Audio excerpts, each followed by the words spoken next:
In order to stream live video on the internet, you need to have a video encoder. What this does is it converts the signal from your video camera onto the internet. I want to show you two different ways that you can do a video encoder. First of all, you can set up a computer where you have the computer do the encoding. You bring in the video into the computer, and then you have the computer convert that video signal and encode it for the internet. I'm going to demonstrate how to set up an encoder inside of Wirecast, which is a software. To set up the encoder, simply click on Output, go to Output Settings, and we're going to choose to output to YouTube. Once you select YouTube, notice there's other options you can choose. You can also click on More to see more options available. I selected YouTube. I'm going to click OK. Then all I need to do is authenticate my YouTube account. I simply click Authenticate. I log in. I select my account. It tells me that the software is allowed to manage my YouTube account, which I want it to do. And then you'll notice it is now fetching active events. It is looking for the events that I have created inside of my YouTube channel. It now shows me a list of events that I can go ahead and stream live to. I can select one. I can choose my encoding settings. I'm going to leave it at that for right now. And I click OK. All I have to do is click on Stream, and this will connect me to my YouTube channel. This is using the computer to encode the video signal. That's one way of encoding video, where you plug in the camera into a converter, and you plug it into the computer to convert the signal, and then you broadcast that live. Another way that you can encode video and stream it live to the internet is to connect a camera to a portable streaming device or encoding device, such as the Vidiu, which I have shown here. I want to demonstrate how you can use the Vidiu to stream live video to the internet without having to have a computer present for your live stream. This is extremely valuable for me and my students. When my students go to record a Board of Ed event, they take this, the camera, and the equipment, and they can plug in and stream live. They can also stream school sports live simply by carrying this device instead of packing an entire computer, plugs, and everything else. So let me show you how to set up the Vidiu. It's very simple.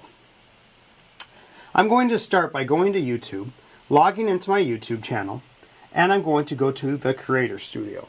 So I click on my live streaming tab, and I can go ahead and choose Events. I'm going to create a new live event by clicking on the plus New Live Event button. And for this sake, I'm going to call this Demo Encoder. I can choose a time, I can set up, I can give descriptions, everything that you normally would do in setting up a live stream. I'm going to go ahead and set this live stream to private, so that way it doesn't share out to everybody to see that we're streaming this demonstration. I'm going to go ahead and click on Create Event. So now I have my stream set up. I can even click on View on Watch Page. So now my stream is set up here. What I want to do now is connect this to that stream. In order to connect to that stream, I have to first configure my Vidiu, which is very easy to do once you follow the directions and set it up to connect to your YouTube channel. It basically remembers it, and it makes it very easy to connect. So if I have a student, or if I'm out and I am setting up for a remote location broadcast, I make sure that we have first created our event. After we have created our event, we're going to go ahead and set up everything. We're going to set up the encoder to the camera, and we're going to connect it to the internet. So this is a battery-powered encoder, but I recommend that you always run it plugged in. This will ensure that your battery doesn't die, and it'll just make sure that things work a little bit better. So I recommend always have an extension cord if you need one, but always plug in power to make sure you have electricity. So I'm going to plug this in. So once you have this plugged in, it rests right inside there. You can slide this on to your camera's mount, shoe mount. Just like that. It slides on. You can tighten it down. Then you need to plug in your internet. This has an Ethernet jack. It does work off Wi-Fi, but I do not recommend using Wi-Fi, as video streaming over Wi-Fi is never as predictable as it is over streaming over Ethernet. So we're going to plug it into an active Ethernet port.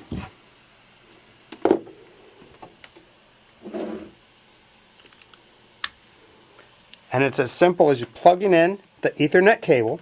I recommend taking a piece of small gaff tape and just taping it loosely on the edge of the camera so that it has a little bit of slack in it. You're going to take an HDMI cable that came with it. Now this is a miniature one. You can use a larger one if you need to. And you simply plug one end of the HDMI into the encoder.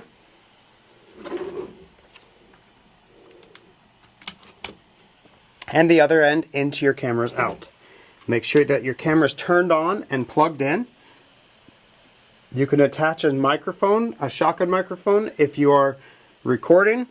You can also attach to the venue's audio using the XLR inputs. Now, once you have everything plugged in, because we've already set up our stream online and we've already connected the Vidiu to the internet, it's very simple. All we have to do is we turn on the switch to turn on the power, which is right here. Now when it turns on power, you can see lights light up. It shows up here. Turning on does take a couple of minutes for the encoder to get set up and going, so I recommend doing this before the beginning of your event. That way you're not scrambling to get it running. Sometimes it takes about 5 minutes. So we're going to go ahead and let this sit until it turns on. So once it turns on, it says check, let's get you online, checking the internet setting. So it basically is checking the Ethernet to make sure the internet's working. So now it says it's checking all the settings to make sure it's good. It says it's okay. It's checking for firmware updates. Now, if you're doing this on the day of a shoot, I don't recommend a firmware update unless you know it's a good one. I'm going to go ahead and skip this for right now. Now there are push buttons here that I simply push in and it will skip. The reason I don't recommend upgrading on the day of a shoot is in case the upgrade alters something and makes it so that you cannot do what you wanted to do. That becomes very frustrating. What I recommend is finishing the event and before your next event, upgrading, making sure that everything is set. Now what it's doing is it's loading and it's getting our YouTube channel that we have previously set up.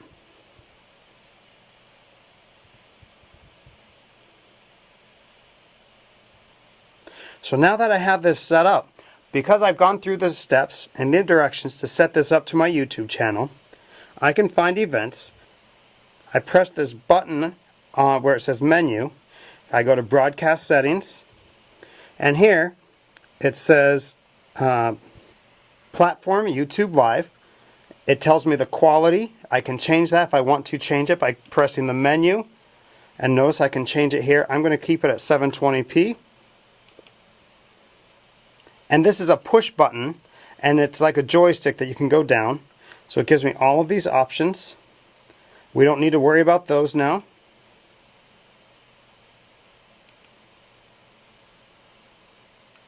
I'm going to push to the left to go back to my broadcast. And now it says I'm going to YouTube Live. The next thing, it has EV. That's short for event. So I can press the button. And it says to choose a new or existing. If I choose a new, I can start streaming right from a new one. But because I have created this previously in YouTube, I'm going to press in so that I can choose an existing event.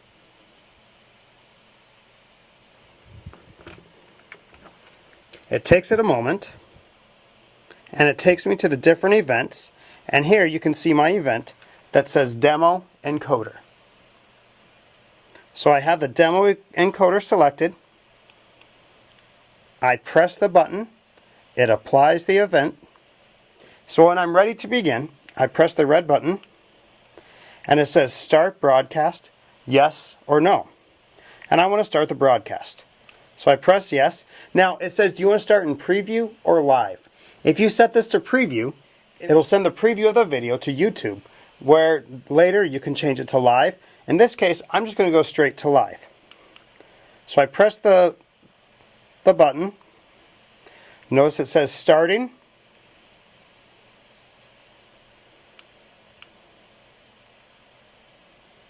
If I press it again and it's already started, it says stop the broadcast.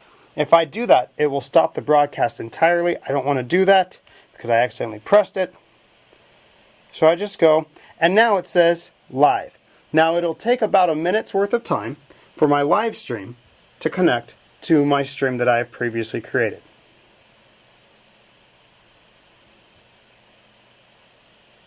And you can see my live stream that I set up is automatically connecting.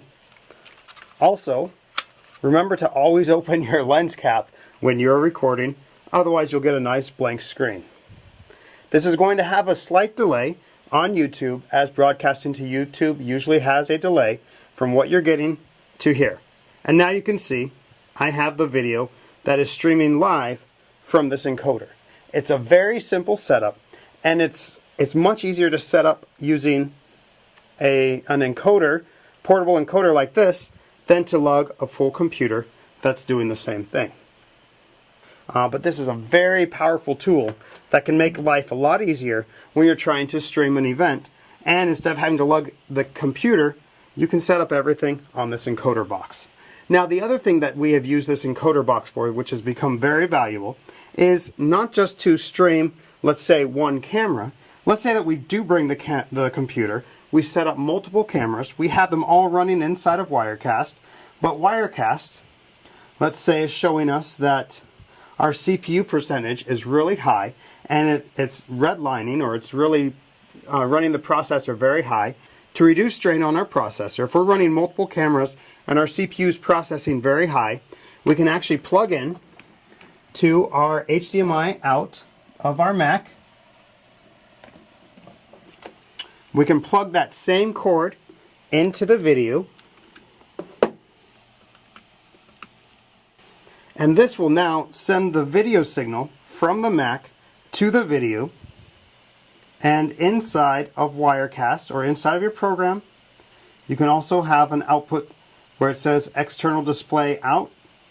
We simply change this to Teradek, and this will allow the Teradek to get the video signal that is coming out from our application. And so here you can actually see the Mac desktop is outputting from here to the encoder, and it's streaming live to the internet. And in just a moment it should update with the view that I have, which is right here from my program. I do recommend you set this up before streaming, just to make sure that everything is correct. Sometimes you have to change your display on your computer.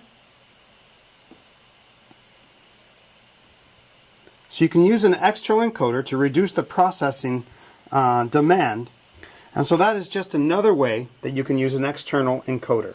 So again, this is the Teradek Vidiu. It's a very simple external encoder that I absolutely love for using this with students. Instead of giving a student a computer to stream a single camera, I can simply give them an encoder, and they can fit everything into a camera bag and carry with them, much simpler than having to fit a computer as well as the equipment. So I have all the equipment that students need into a camera bag, and then they take a tripod and they're able to live stream a single camera using an external encoder, in this case the Teradek Vidiu. I hope this video has been helpful in helping you better understand encoders and how you can do live streaming with an external encoder, or use an external encoder to reduce the strain on your computer. Thank you for watching. Have a great day.